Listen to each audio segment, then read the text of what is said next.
Pour leur dernière répétition avant le Clásico, le Real Madrid et le Barça se sont largement imposés en Liga. Sur une échelle de 1 à 10, dis-nous en commentaire à combien tu estimes les chances du Real Madrid de pouvoir se qualifier en Coupe du Roi. Pour rappel, il s'était incliné 1-0 lors du match aller au stade Santiago Bernabéu. Bienvenidos, bienvenue à ce nouveau numéro du Jodonas Liga.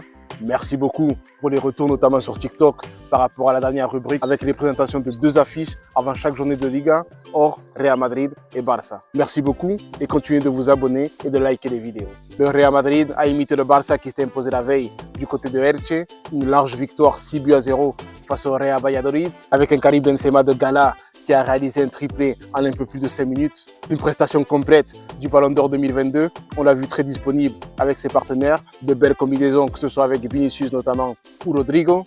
On l'a vu également venir disputer un ballon dans sa propre surface alors que le score était déjà acquis. Un très bon Karim Benzema. Un premier quart d'heure où le Real Madrid s'est fait peur avec 2 grosses occasions pour les joueurs de Valladolid, notamment cette frappe sur le poteau de Roque Mesa et derrière cette frappe de Monchu qui est passée pas très loin de la cage de Courtois. Vinicius, à partir du premier quart d'heure, a commencé à semer la révolte du côté madrilène avec les premiers sifflets qui tombaient des tribunes de Santiago Bernabéu. Et là voilà, le Real Madrid est rentré dans son match.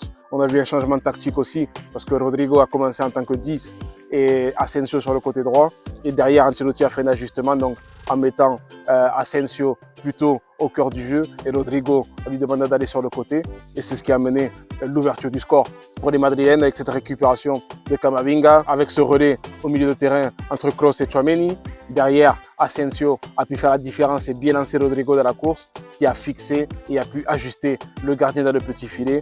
Un très beau but de la part des Madrilènes, une belle action collective et cette capacité de se projeter très vite de son camp jusqu'au but adverse. Derrière, on a eu le show Benzema avec 3 buts totalement différents.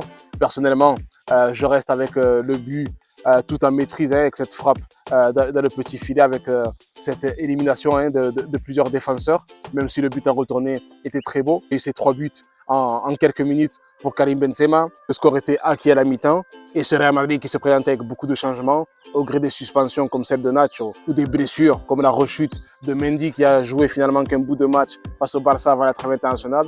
Et là, il s'est à nouveau blessé pour 1 mois supplémentaire. On a Rudiger où le Real Madrid est en attente de savoir de combien sera la durée de son absence. Ce serait pour un problème au genou. On a eu un Carvajal aussi remplacé par Lucas Vázquez. Un Carvajal très inquiétant pendant la trêve internationale, notamment face à l'Écosse où il a totalement été dépassé lors de la défaite de la Roja 2-0 du côté de Glasgow. Camavinga a retrouvé sa place comme latéral, un véritable couteau suisse pour Carlo Ancelotti. Et Alaba, dans l'axe, il est important pour lui de retrouver du temps de jeu avec les échéances qui arrivent. Les Madrilènes sont revenus dans cette deuxième mi-temps comme ils ont commencé la première, encore avec un coup de chaud, une frappe sur le poteau que Courtois a manqué de se mettre dans son propre but. Derrière, Militão qui a réalisé un très grand match, qui a été vraiment le fer de lance de la défense, que ce soit dans ses interventions, anticipation, grosse présence physique. Le Brésilien était très bon dans ce match et sur ce cas-là, il a réussi à sauver son équipe d'une potentielle réduction du score. Au fur et à mesure des minutes, avec cette belle différence qui avait été faite, on a vu Carleto réaliser un turnover supplémentaire, avec notamment l'entrée de Eden Hazard à l'heure de jeu à la place de Benzema, qui a eu des paroles d'encouragement. On a vu un bel échange entre les deux. Et bien entendu, une standing ovation de la part du Bernabéu pour son Ballon d'Or.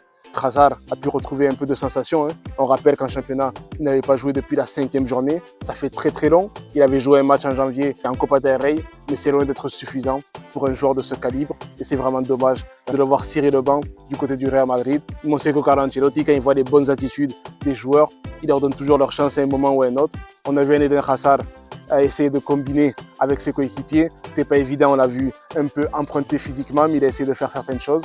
Il a été récompensé en toute fin de match avec cette passe décisive envers Lucas Vázquez. Mais voilà, il y a encore beaucoup de boulot pour essayer de retrouver une place aux yeux de Carlo Ancelotti. Il ne tient qu'à lui de faire des efforts pour essayer de retrouver une place, ne serait-ce que dans la rotation du club merengue.